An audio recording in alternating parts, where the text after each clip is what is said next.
بسم اللہ الرحمن الرحیم وننزل من القرآن ما هو شفاء ورحمة للمؤمنین ولا يزيد الظالمین الا خسارا۔ ہم نے قرآن مومنوں کے لیے باعث شفا باعث رحمت بنا کے اتارا ہے اور یہ ظالموں کا نقصان زیادہ کرتا ہے۔ آج میں بات کروں گا ظلم پر کہ ظالم کا نقصان زیادہ کیسے ہوتا ہے۔ اللہ تعالیٰ نے ایک اور مقام پر سورۃ الاعراف میں فرمایا ہے اللعنۃ اللہ علی الظالمین، خبردار ظالموں پہ اللہ کی لعنت ہے۔ وہ ظلم کرنے والا جن ہو، وہ ظلم کرنے والا جن جادوگر ہو، وہ ظلم کرنے والا انسان جادوگر ہو، وہ ظلم کرنے والا انسان مسلمان ہو، وہ ظلم کرنے والا انسان یہودی ہو، وہ ظلم کرنے والا انسان مسیح ہو، وہ ظلم کرنے والا انسان ہندو ہو، وہ ظلم کرنے والا کوئی بھی انسان ہو، کسی اس کا مذہب سے تعلق ہے یا کسی مسلک سے تعلق ہے، کسی فرقے سے تعلق ہے، یہ اللہ اور اس کی یہ مخلوق جو ہے، اس مخلوق میں سے جو بھی طاقتور کسی کمزور پر ظلم کرے گا اس پر اللہ کی لعنت ہے۔ ہم نے کبھی آج تک سوچا ہی نہیں ہے کہ یہ صرف قرآن مسلمانوں کے لیے آیا ہے، یہ قرآن پوری انسانیت کے آیا ہے۔ پہلے بھی اللہ نے سارے نبیوں کو پوری انسانیت کے لیے بھیجا، جس علاقے میں بھی رسول کو بھیجا اس علاقے میں جتنے بھی لوگ تھے، جس جگہ تک نبی جا سکتا تھا وہاں تک اللہ تعالیٰ نے اپنے نبی کو رہنمائی دی انسانوں کے لیے۔ ایک کو اللہ چنتا ہے، اس کا نام رسول اور نبی ہوتا ہے، جو لوگوں کی رہنمائی کرتا ہے۔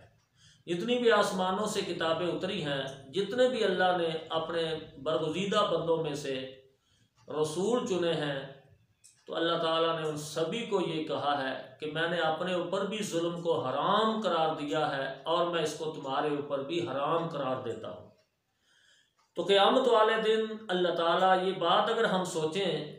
تو نہ مسلمان کسی دوسرے مذہب والے پہ ظلم کر سکتا ہے اور نہ دوسرا مذہب والا مسلمان پر ظلم کر سکتا ہے۔ ہم سبھی آدم کی اولاد ہیں،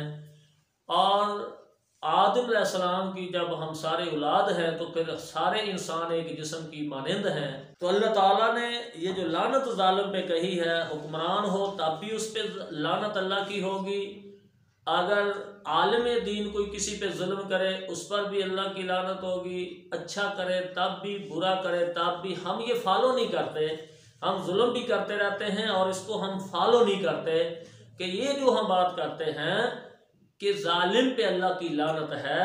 تو یہ انسانوں میں سے جو بھی انسان ہو، قبیلے کا ہو، برادری کا ہو، کسی بھی محکمے میں ہو، جو بھی جان بوجھ کر کسی کے کہنے پہ ظلم کرے گا، جتنے سے لوگ ملوث ہوں گے اس قتل میں یا اس ظلم میں، وہ سارے کے سارے برابر کے شریک ہوں گے، سبھی پر اللہ کی لعنت ہوگی۔ مثلا ایک آدمی کو نقصان پہنچانا ہے، 20 قسم کے آدمی اس میں شریک ہیں تو سبھی پہ لعنت ہوگی۔ ایک جادوگر کا پتہ بتاتا ہے، دوسرا کرنا نہیں چاہتا، وہ کہتا تم جادوگر کے پاس جاؤ، فلاں کے پاس جاؤ، وہ اس کا بیڑا گرک کر دے گا۔ جتنے لوگ بھی اس میں، وہ کہتی مجھے تو پتہ ہی نہیں، ہاں عورت کہتی ہے میں آپ کو وہاں لے جاتی ہوں، مجھے پتہ ہے، آپ میرے ساتھ باجی چلیں، میں آپ کو بتاتی ہوں۔ وہ عورت بھی اتنی شریک ہے جتنی وہ کروانے والی ہے اور جتنا وہ آگے کر کے دینے والا ہے۔ اگر اس میں 5 آدمی پھر آگے جا کر کوئی جادو کھلاتا ہے، پلاتا ہے، جتنے بھی اس گناہ میں شامل ہو جاتے ہیں سبھی پر اللہ کی لعنت ہے، کیونکہ وہ اس آدمی کا نقصان پہنچانا چاہتے ہیں۔ اس لیے یہ بات یاد رکھیں، یہ انسانیت کی قدر اسی میں ہے کہ یہ ظلم نہ کرے۔ قیامت کو اللہ تعالیٰ نے سب سے پہلے جو حساب کرنا ہے، ایک وہ بکری آئے گی جو بغیر سینگوں کے تھی دنیا میں، اور ایک وہ تھی جس کو اللہ نے سینگ دیے تھے۔ بغیر سینگوں والی بکری اللہ کی عدالت میں شکایت کرے گی، اللہ اس نے تو نے طاقت دی تھی اور مجھے طاقت نہیں دی تھی، اس نے میرے اوپر دنیا میں ظلم کیا ہے، اور تو مالک یوم دین ہے۔ یہ سبھی مانتے ہیں، سبھی مذہب والے مانتے ہیں کہ اللہ نے ایک دن عدالت اپنی لگانی ہے، وہاں نبی بھی گواہ ہوں گے، وہاں فرشتے بھی گواہ ہوں گے، وہاں انسان کا نامہ مال بھی اس کا گواہ ہوگا، زمین بھی گواہ ہوگی، اس کے جسم کے اعضاء بھی گواہ ہوں گے۔ یہ سبھی سمجھتے ہیں، لیکن ہم اس کو فالو نہیں کرتے یہ ہم بھول جاتے ہیں کہ شاید یہ فلاں مذہب والے نہیں کرنا ہے، ان چیزوں کو فلاں مذہب والے نہیں ماننا ہے، اور اس چیز کو فلاں مسلک والوں نے ماننا ہے، ہم نے کوئی نہیں ماننا۔ تو یہ یاد رکھے اس دن بکری اللہ تعالیٰ اس بکری کو سینگ دے دے گا اور اس کے سینگ ختم کر دے گا اور وہ بدلہ لے لے گی۔ جب بدلہ لے لے گی سب سے پہلے جو اللہ نے فیصلہ کرنا ہے وہ یہی فیصلہ ہوگا۔ اس کے بعد لوگ جب دیکھ رہے ہوں گے سارے میدان میں کھڑے، ان کے پتے پانی ہو جائیں گے، اور یہ جو کسی نے ظلم کیا ہے پھر اس کو یاد آ جائے گا، میں نے بھی تو فلاں کمزوری کی وجہ سے یہ اس پر ظلم کیا تھا، میں نے بھی یہ کیا تھا، اب میں بھی پھنس گیا، اب میرے ساتھ بھی ایسا ہی ہوگا۔ تو یہ یاد رکھیں اللہ کی لعنت ہر ظالم پر ہے۔ کسی بھی محکمے میں، کسی بھی شعبے میں اگر کسی کے پاس فورس ہے، کسی کے پاس چودھری کے پاس زیادہ گنڈے ہیں، بدماش اس نے رکھے ہوئے ہیں، اگر وہ ان سے ظلم کرواتا ہے کسی پر، وہ چودھری سمیت جتنے اس میں ملوث ہیں وہ سارے کے ساروں پر اللہ کی لعنت ہے۔ اور خدا را اور لوگوں، یہ اللہ کا پیغام ہے، یہ کسی کا پیغام نہیں ہے۔ پہلے لوگ خود لڑائیاں کر لیتے تھے، آج لوگ جادوگروں کے پاس جا کر کسی کو چارپائی پہ ڈالا ہوا ہے، کسی کا ایکسیڈنٹ کروانے کا جادو کرواتے ہیں، کسی کو بجلی کا کرنٹ لگا کر مارنے کا جادو کرواتے ہیں، اور کسی کو ایسی بیماری، کینسر تک کی نوزی بیماری لگوانے کا جادو کرواتے ہیں، اور جتنے وہ پیسے مانگتا ہے اتنے اس کو پیسے دینے کی آفر کراتے ہیں۔ اور اس میں جتنے بھی تم شامل ہو، تم 24 گھنٹے اللہ کی لعنت میں بسر کرتے ہو۔ میں تمہیں یہ کہتا ہوں ظلم سے باز آ جاؤ، اے جنوں، اے انسانوں، تم ظلم سے باز آ جاؤ۔ اللہ کا قرآن کہتا ہے سَنَفْرُغُ لَكُمْ أَيُّهَ الثَّقَلَانِ، اے جنوں انسانوں، اے دو بھاری مخلوقوں، ان قریب ہم تمہارا حساب لینے والے ہیں۔ اور اللہ میدان معاشر میں ظالموں کو کہے گا یُرْسَلُ عَلَيْكُمَا شُوَاظٌ مِّن نَّارٍ وَنُحَاسٌ، آگ تمہارے اوپر دھواں چھوڑا جائے گا، آگ کے شعلے چھوڑے جائیں گے، اور تم اس کا مقابلہ نہیں کر سکو گے۔ تو اس لیے میں آپ سبھی لوگوں کو کہتا ہوں،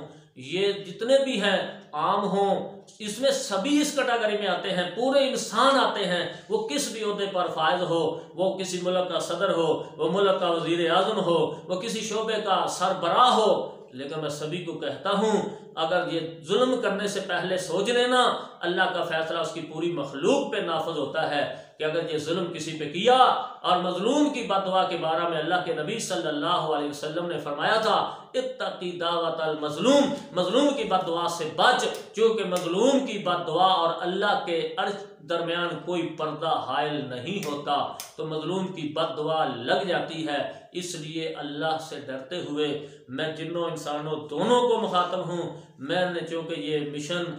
بڑی مشکل سے، بہت سارے لوگوں کے کہنے کی وجہ سے انہوں نے کہا تمہارے پاس اللہ نے علم دیا ہوا ہے، کیوں نہیں اس کا پرچار کرتے؟ تو میں یہ کہتا ہوں کہیں یہ ریاکاری کے زمرے میں نہ آ جائے،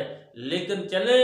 اگر اس کا کافی لوگوں کو فائدہ ہو رہا ہے تو میں حاضر ہوں۔ جب میں نے اپنی زندگی کو اللہ کے دین کے لیے اور لوگوں کی اصلاح کے لیے وقف کر دیا ہے تو پھر جو بھی ذریعہ استعمال کرنے کا ہوگا میں انشاءاللہ کروں گا۔ اللہ ہم سب کا حامی و ناصر ہو۔ السلام علیکم ورحمۃ اللہ وبرکاتہ۔